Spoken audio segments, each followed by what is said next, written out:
Good afternoon. Would you raise your right hand? You do solemnly swear the evidence in the testimony given the cause will be the truth, so help you God.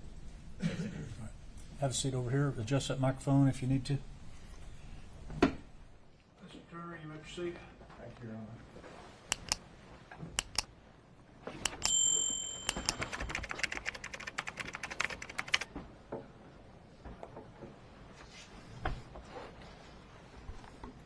Doctor, would you tell the jury your name, please? Garrett Phillips. And am I correct, you've been here since first thing this morning? Correct. Appreciate you being here. Could you tell us what you do for a living? I'm the Deputy Chief Medical Examiner at the Bexar County Medical Examiner's Office. And what is the Bexar County Medical Examiner's Office?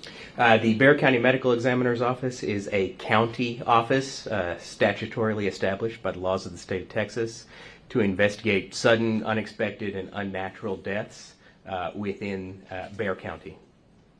And what is the Deputy Chief Medical Examiner? Fundamentally, the Deputy Chief Medical Examiner is one of the staff medical examiners, which is to say a forensic pathologist who is involved in the examination of persons who have suffered sudden, unexpected, or unnatural deaths. The Deputy Chief part, however, comes with additional administrative duties that see me as second to the Chief Medical Examiner.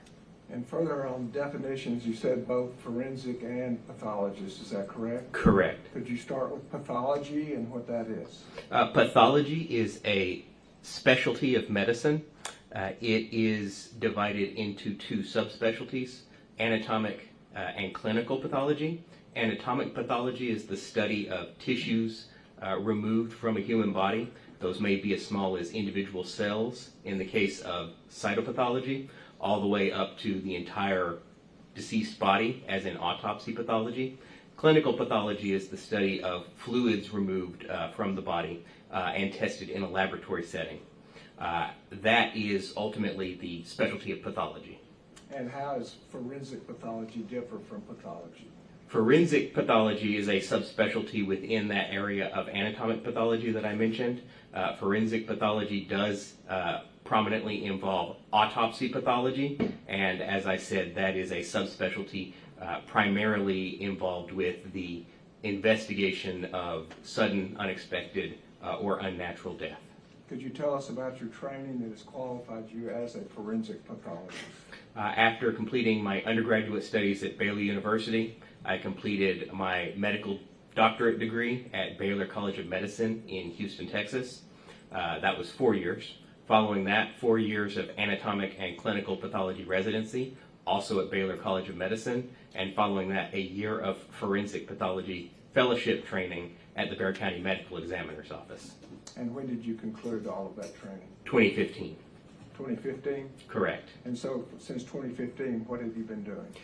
From 2015 to 2021, I was an assistant medical examiner at the Harris County Institute of Forensic Sciences in Houston, Texas.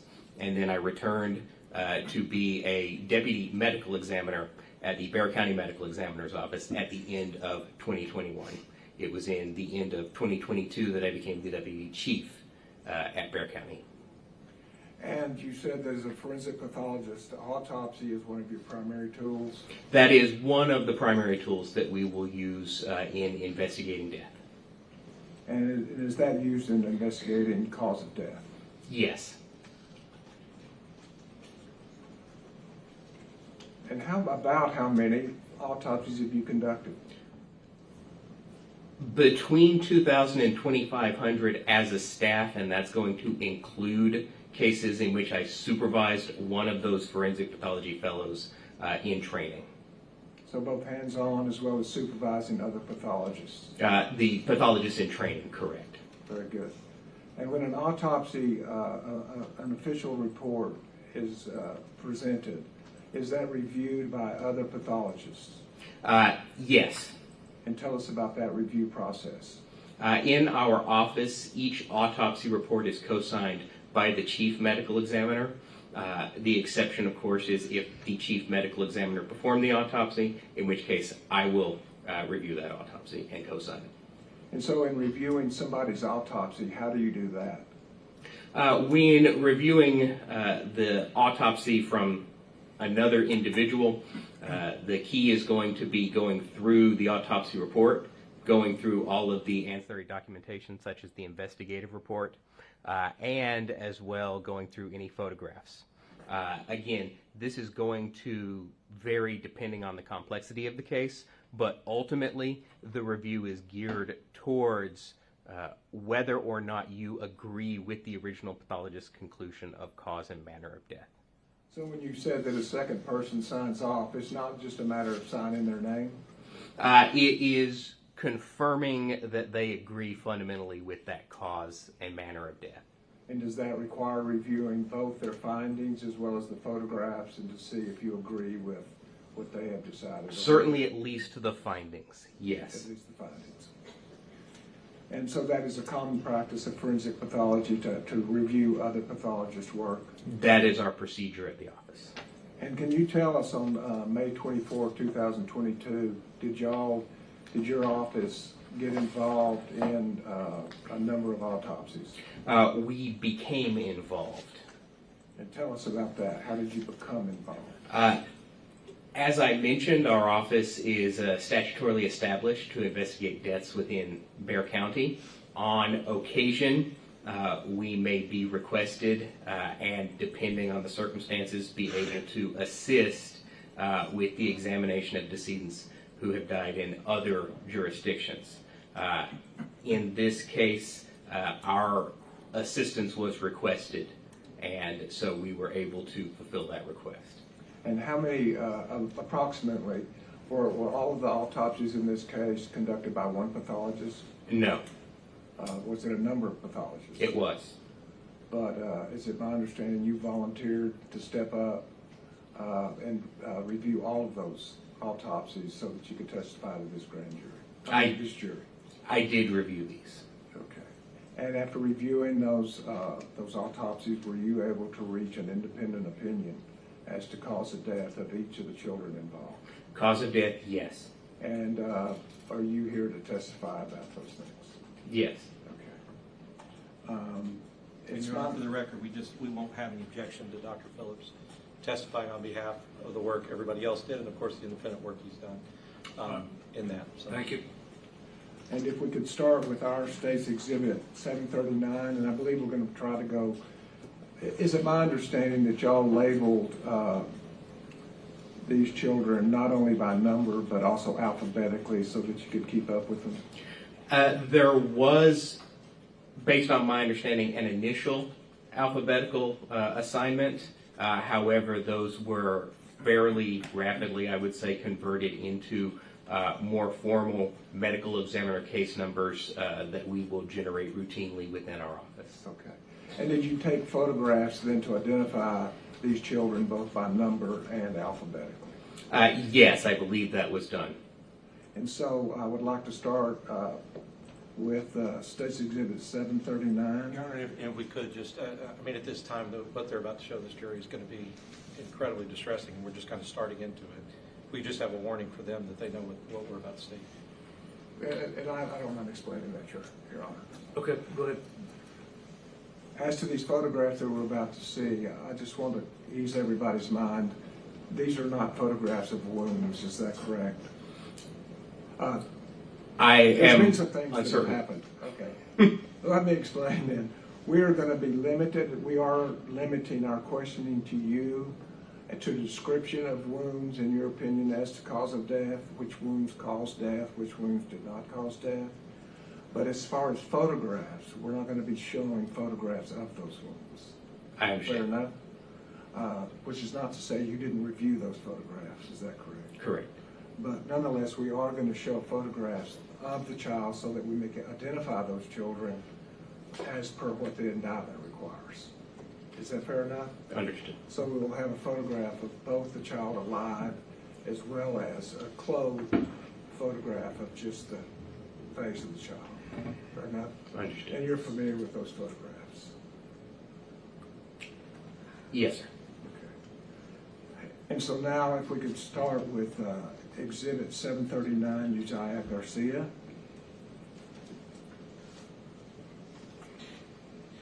And we have him by both number, is that correct? Correct. And that's the number that your department assigned? That's correct. And initially there was an A by that name, and that was also a way the children were identified? Initially. Okay. And could you describe for us, let's start with the wound, were there, did Mr. Garcia receive wounds? Yes. And were any of those wounds, did they cause death? Yes. And what type of wounds caused Mr. Garcia's death? The most significant wound in this case was a gunshot wound that entered the back. That wound ultimately, most significantly, went through both lungs as well as the thoracic vertebral column, injuring the spinal cord. After having traversed both lungs, it did enter the abdomen and injure the spleen as well. Okay. You talked about several organs here, and I just want to do it with the first child so we can get used to that, okay? Could you kind of go through the organs that you talked about it penetrated, what the function of those organs are, and why penetrating those organs would be a cause of death? So in this case, going through both lungs is going to cause significant bleeding, and it's going to impair the ability to breathe.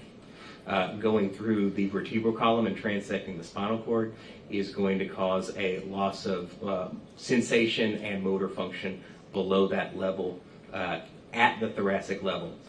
To clarify, there are several levels of the spine. The cervical spine is the neck, the thoracic spine is in the chest, and then the lumbar and sacral spine are in the abdomen and pelvis. So this was in the region of the chest.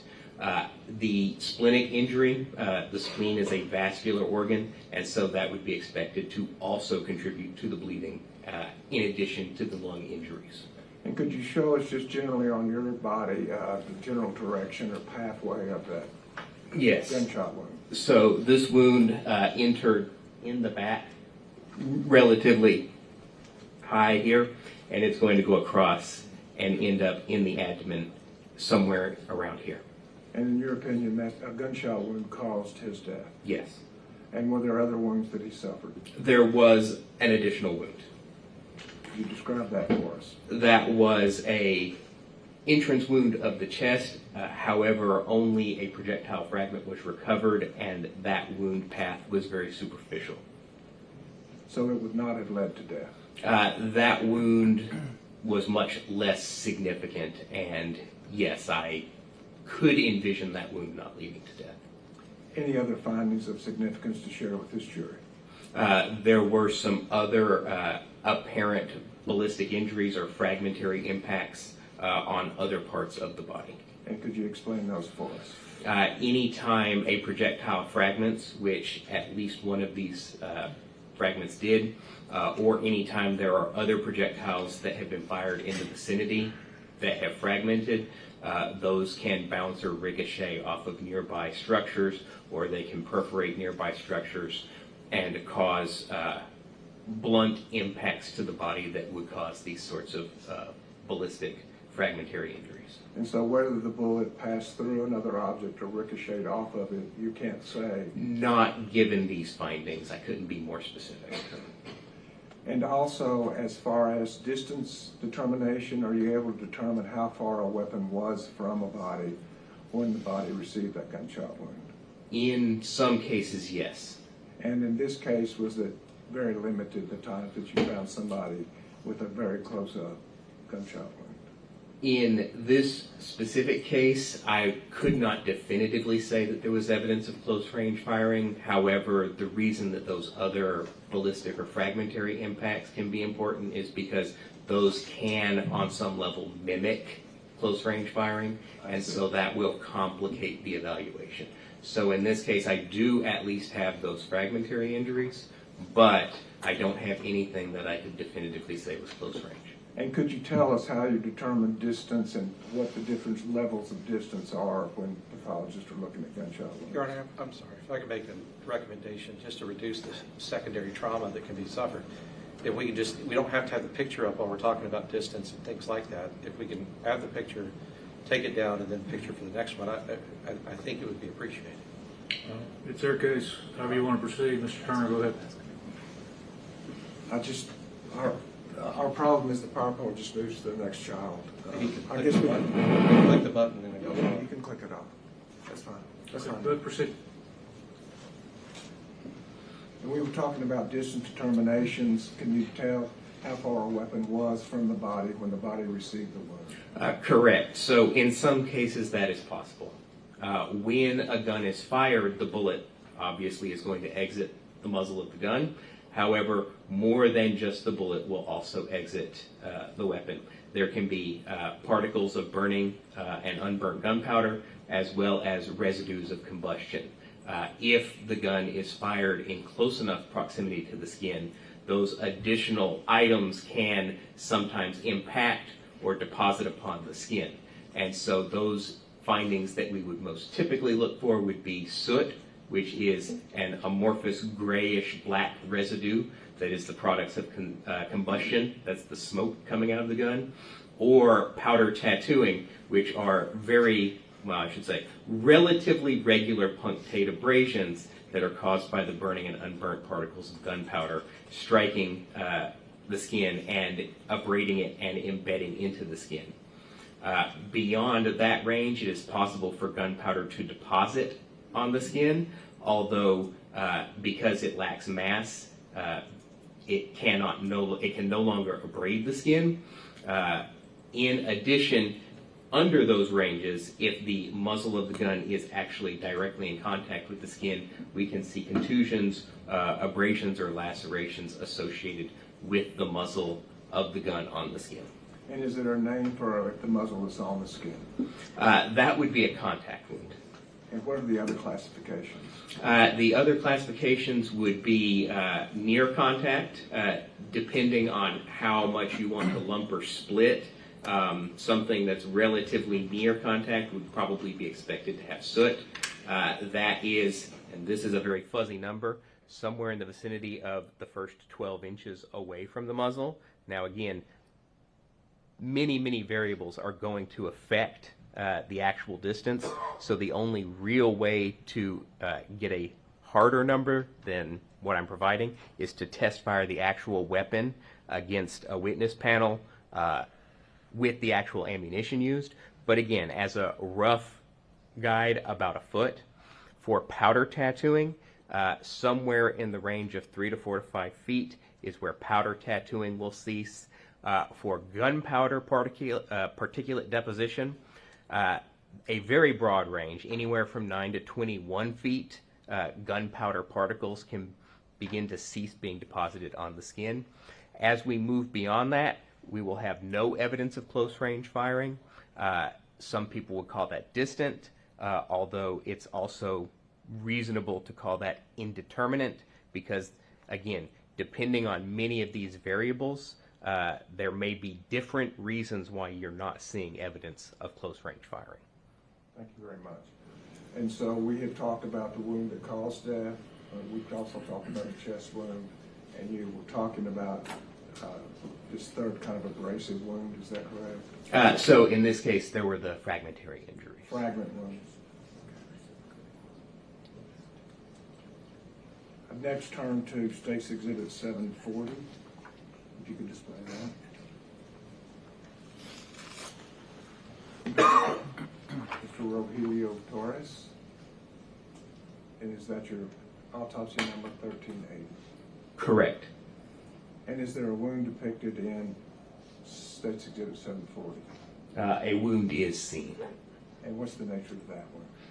That is a wound that is adjacent to the right eyebrow. But that was not a life-threatening wound? In this case, that was described as a graze wound. A graze? Graze, correct. Thank you. You can turn it up. Could you tell us then what your findings were as to Mr. Torres? In this case, 12 gunshot wounds were noted. The injuries that were produced included the brain, the right lung, liver, right kidney, thoracic spine and spinal cord, as well as the right humerus, which is to say the long bone of the upper arm. And each one of those wounds, those 12 wounds, were capable of causing death? They're all potentially going to contribute. Of course, a wound that is traversing the brain is going to very likely be causative of death in the absence of the rest. However, if you take out, for instance, the wound traversing the brain, a combination of liver, kidney, thoracic spine, long bone fracture, and lung injury might well also be productive of death. But again, these were all collectively present, and so they were all considered as collectively causing death. And any other non-life-threatening wounds? Again, some of the other findings, such as the graze wound, would have been present. So there was the graze wound on the right eyebrow. There were some additional, less physiologically significant wounds that didn't cause major neurovascular or organ injuries that were present. Thank you. Exhibit 741, Miranda Mathis.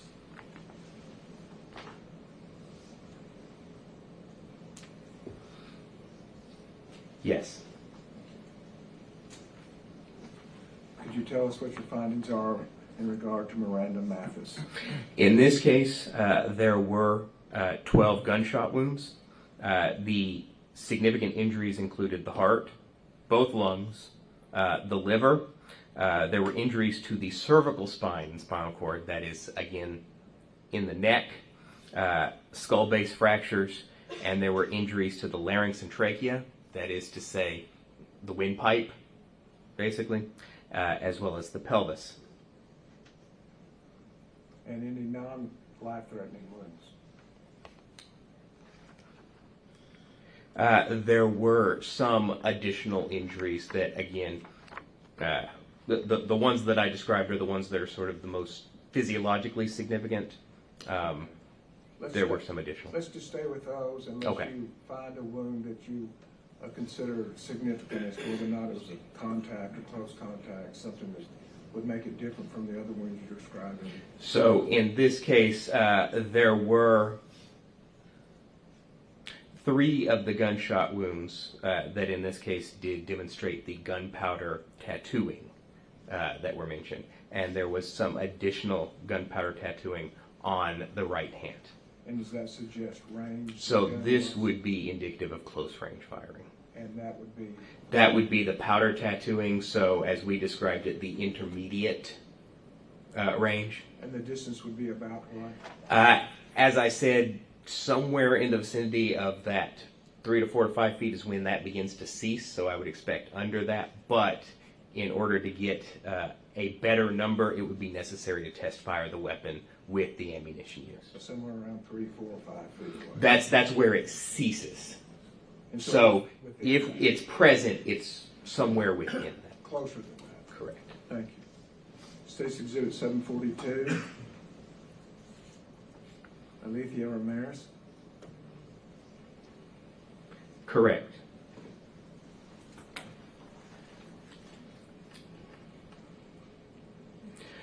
In this case, there were 4 gunshot wounds.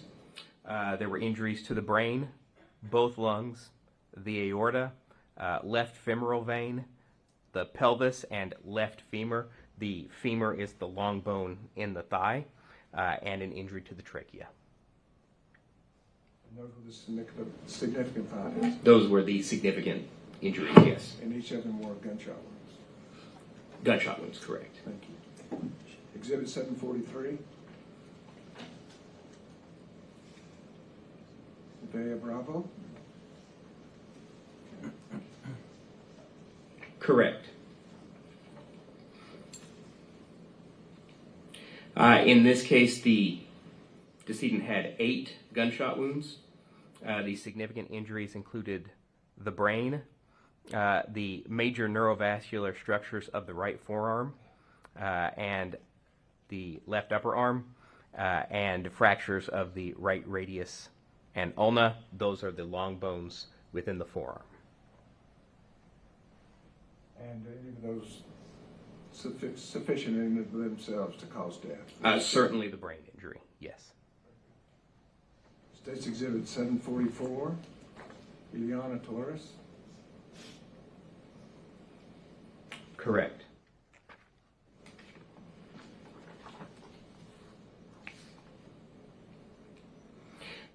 In this case, there were 13 gunshot wounds.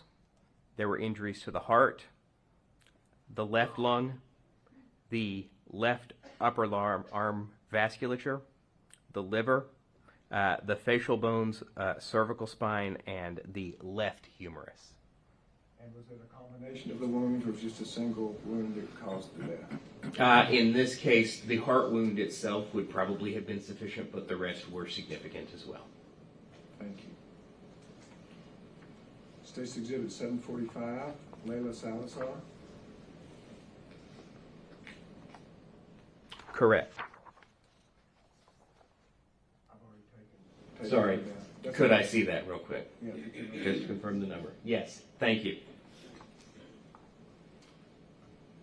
In this case, there were 4 gunshot wounds. There were injuries to the left internal jugular vein, that is the major vein that brings blood from the head back to the heart.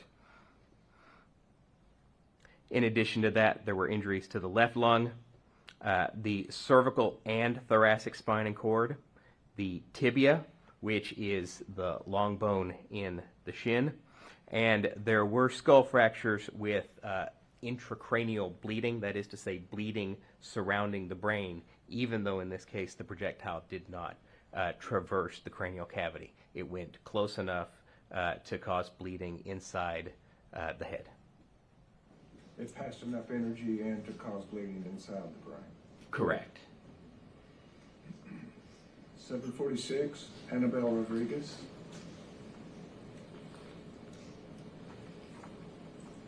Correct.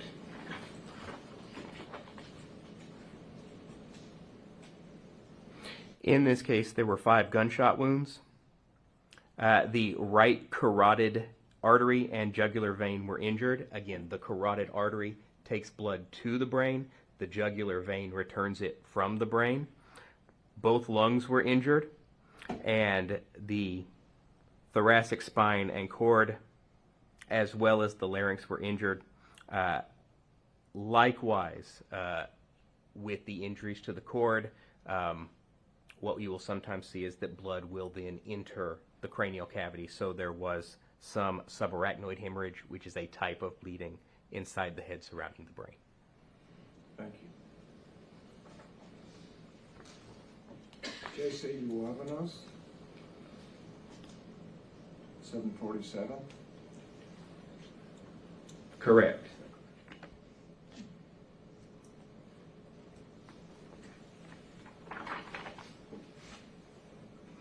In this case, there were 3 gunshot wounds. The brain, the cervical spine, and the spinal cord were injured. Thank you. And each of these were gunshot wounds?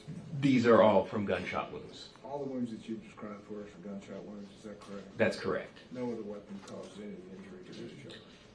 None that was, no, it did not appear so. In fact, in each case, although we haven't specified it, projectile fragments were recovered associated with each autopsy. Okay, associated with gunshot wound. Part of the bullet, basically. So that confirms for you that these are all gunshot wounds? One of the things, yes.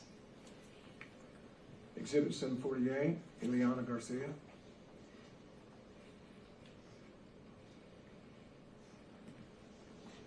Correct.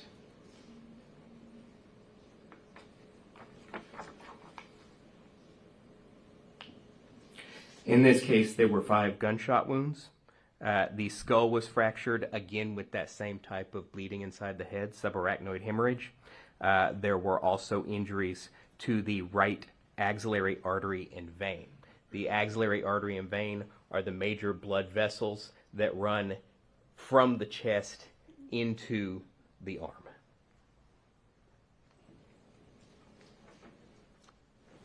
Tess Mata, State's Exhibit 749. Correct.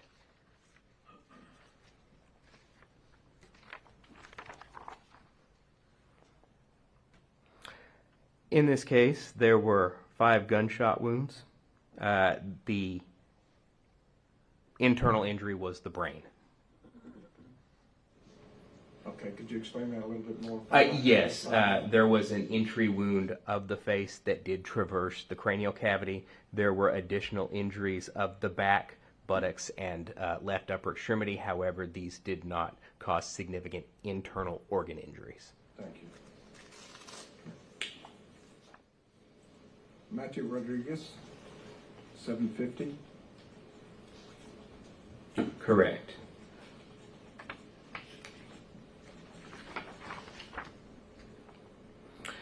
In this case, there were 3 gunshot wounds. The brain and the right lung were the major internal injuries.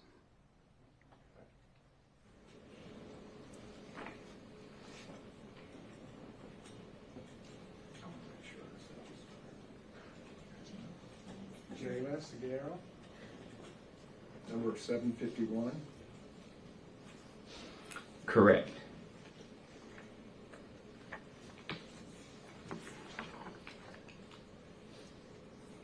In this case, there were 2 gunshot wounds. Both lungs were injured. The aorta was injured.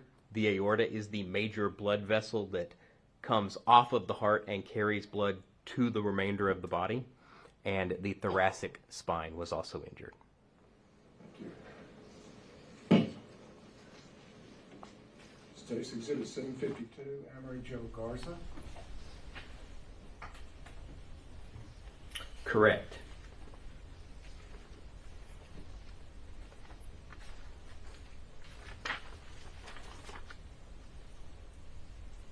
In this case, there was 1 gunshot wound, which injured the heart, right lung, liver. Those were the major internal injuries. There was just one wound, but it went. Yes. Could you just show us how that traversed? Yes, that's correct. This wound entered the back about here, and it went from back to front. And as it went from back to front, it went through the lung, the heart, the liver, and then was recovered from within the body. Thank you. 753, McKenna Elrod. Correct.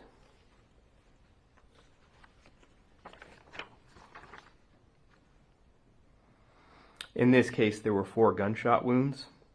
The injuries included both lungs, the brachiocephalic artery. That is one of the major branches of the aorta in the chest that ultimately is going to split off into the right subclavian and the right carotid arteries and carry blood to the head and the right arm. In addition, the left femur, both tibias, and the trachea were injured.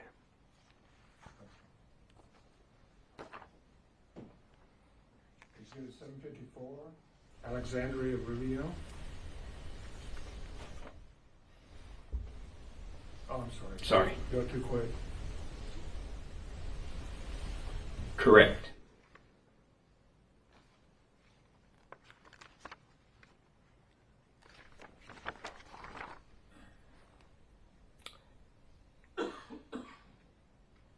In this case, there were 2 gunshot wounds. The major internal injury was the brain. The additional wound was a superficial gunshot wound to the back. And State's Exhibit 755, Xavier Lopez. Oh, I'm sorry. Too quick.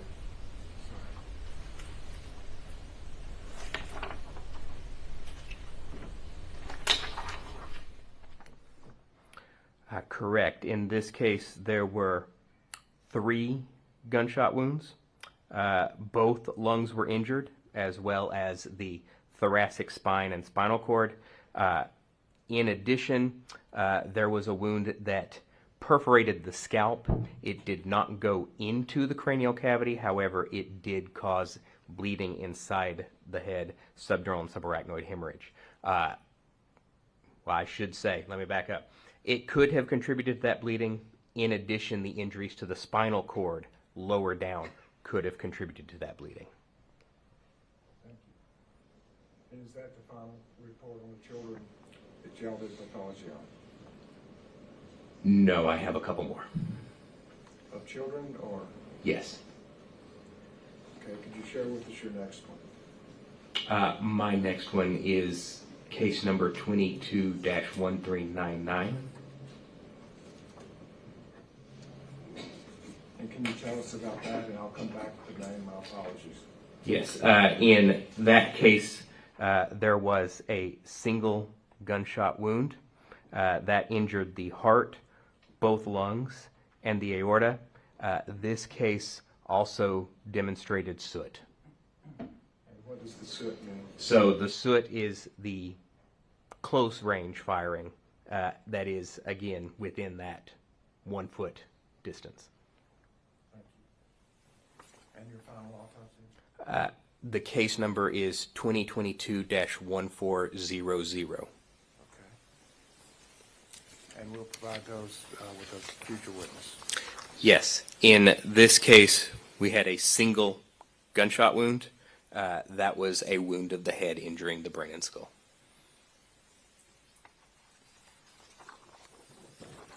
And